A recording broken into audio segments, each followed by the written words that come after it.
Greetings. Welcome to my coffee talk. My name is Dannielle Joy Davis. I am a professor in the School of Education at St. Louis University in the area of higher education administration.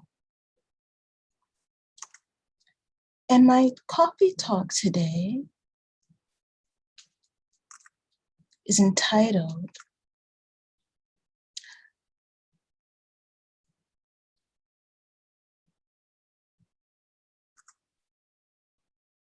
How Homeschooling Has Shaped My Professional Life, right?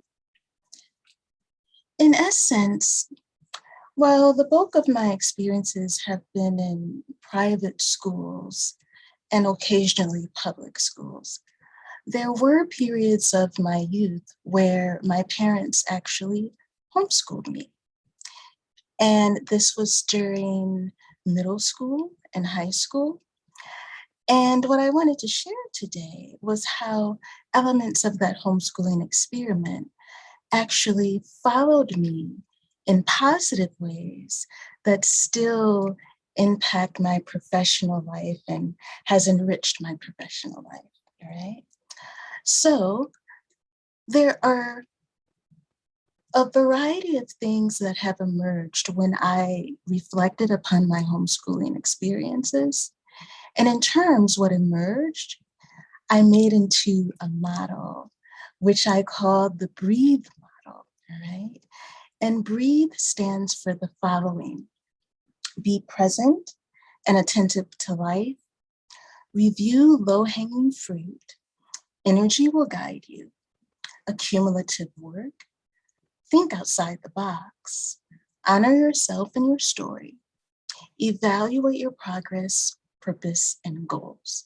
And these are all things that I think I honed and mastered, particularly when I was being homeschooled by my parents during those periods of my youth.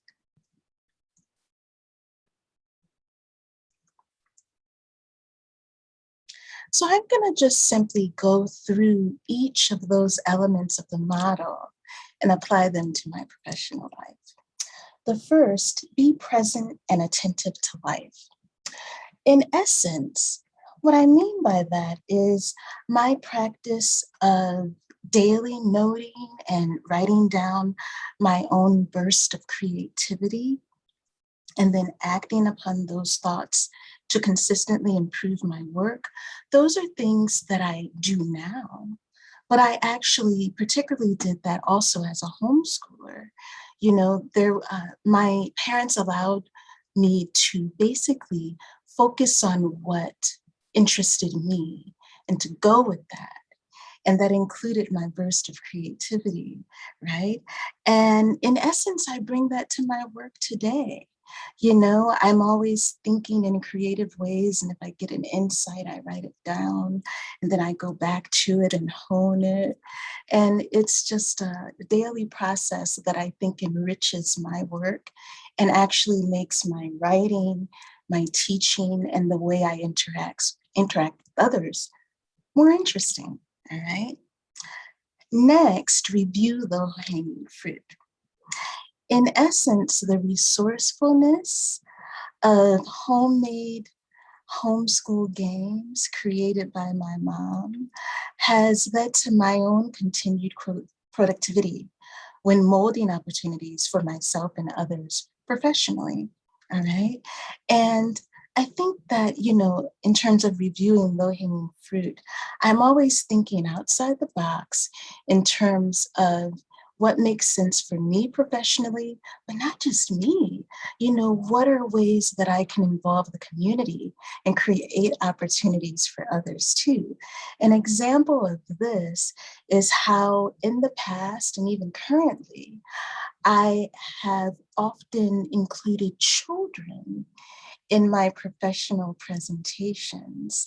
So I think there were some initially in my field, they were like, Dr. Davis is presenting with 10 and 11-year-olds. And my thought was, yes, you know, my thought is if they have contributed to the research in terms of being participants, they should share their own story, right? What better way to get the story of a young person than to have it come out of his or her mouth directly, right? As opposed to me reiterating something that a 10, 11, or 12-year-old said.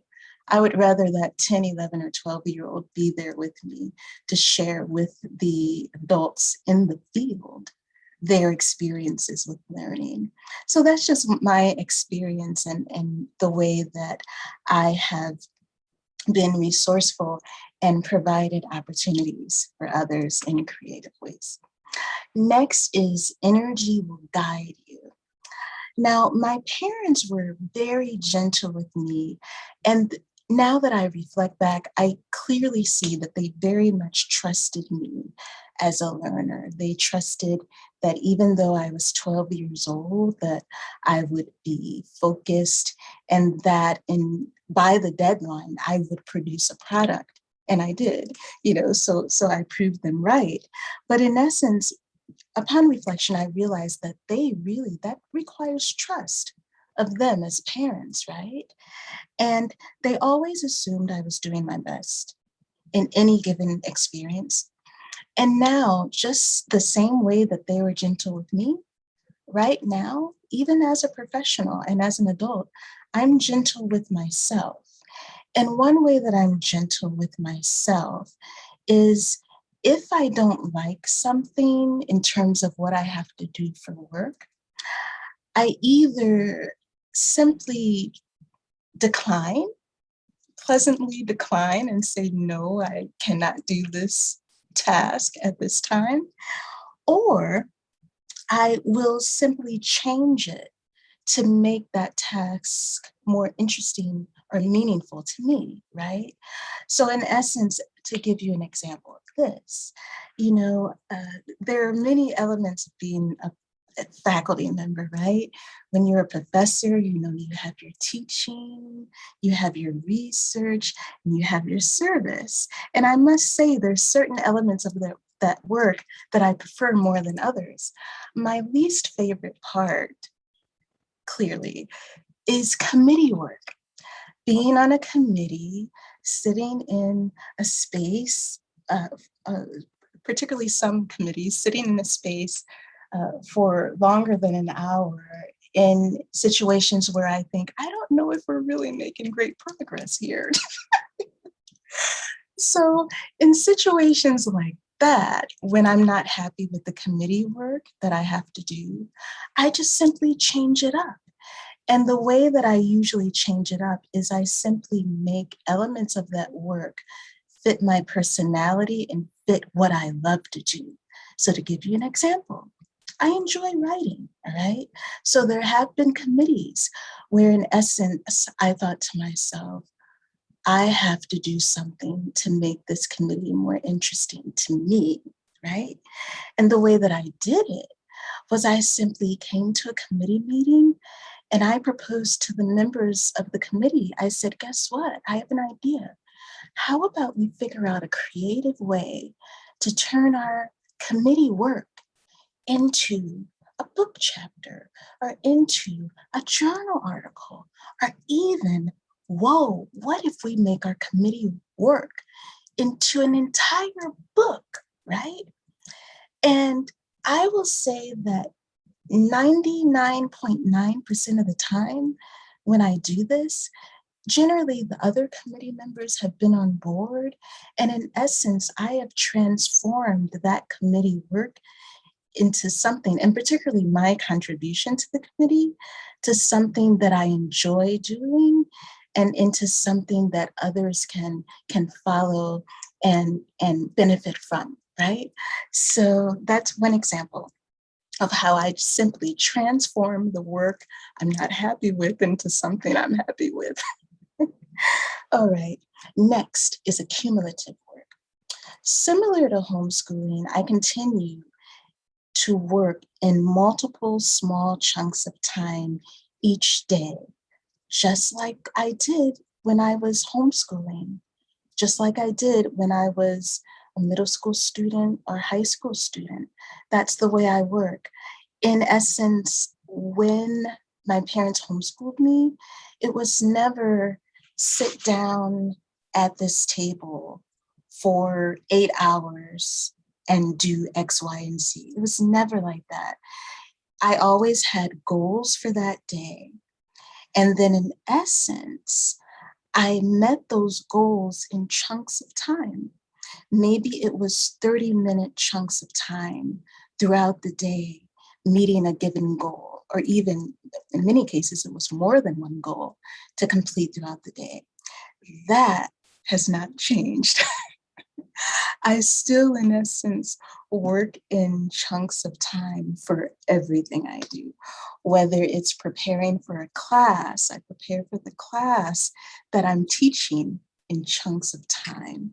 When I'm writing a journal article, I never sit down and write for 4 hours straight. No, I definitely write in chunks of time.